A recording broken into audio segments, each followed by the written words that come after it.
Za přítomnosti mnoha významných hostů, včetně ministra dopravy Martina Kupky, senátora Pavla Fischera nebo náměstka primátora hlavního města Prahy pro dopravu Zdeňka Hřiba, v Radotíně slavnostně otevřeli 2 z brusu nové lávky, jednu přes řeku Berounku a druhou přímo nad frekventovanou silnicí. První je významná z hlediska toho, že zbezpečňuje pochozí vazby v rámci naší městské části. Mostní konstrukce spojuje centrální část naší městské části nebo Radotína především se školními areály. Děti, aniž by museli přecházet rušnou komunikaci, která je tranzitního charakteru, tak nadúrovňovým způsobem budou nově přecházet ke školním areálům. Lávka zároveň vznikla jako náhrada za uzavřený železniční přejezd a je přeložkou cyklostezky A11. Investorem stavby bylo hlavní město Praha a Správa železnic. A já jsem velice rád, že jsme se dohodli s vedením města, že vlastně na půl investičně, celková částka 34 milionů, vlastně každý zafinancujeme tuto náhradu.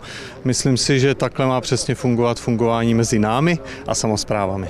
Ve druhém případě se pak jednalo o slavnostní zahájení provozu lávky přes řeku Berounku. Díky finančním prostředkům od hlavního města Prahy nahradila původní lávku, která byla po povodních staticky ve velmi špatném stavu. Jejími autory jsou projektant Vladimír Janata a přední český architekt Josef Pleskot. Já se musím vrátit možná 30 let dozadu, nebo 25 let určitě, kdy jsme v 90. letech vlastně navrhovali konstrukci té první lávky.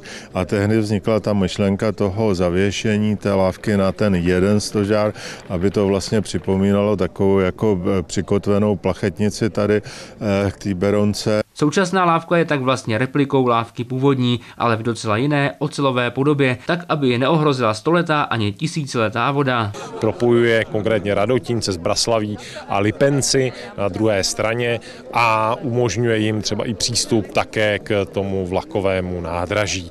Takže je to projekt celoměstského významu a já pevně doufám, že bude dobře sloužit všem obyvatelům i návštěvníkům Radotína. Jak tady paní starostky nebo moje kolegyně říkali, tak lávka přes Berounku je velice důležitou spojnicí pro jejich občany, kteří buď sem chodí z hlediska úředních záležitostí, protože my jsme ta obec s rozšířenou působností, v případě opět sem třeba přecházejí děti do našich školních zařízení, do sportovních klubů a tak dále. Věřme, že obě lávky mají před sebou ještě spoustu let života a chodcům, cyklistům nebo maminkám a tatínkům s dětskými kočárky budou bezpečně sloužit jako přechod přes frekventovanou komunikaci nebo řeku Berounku, kdy to navíc budou mít i s výhledem do malebné krajiny. Ondřej Švec, Televize Praha.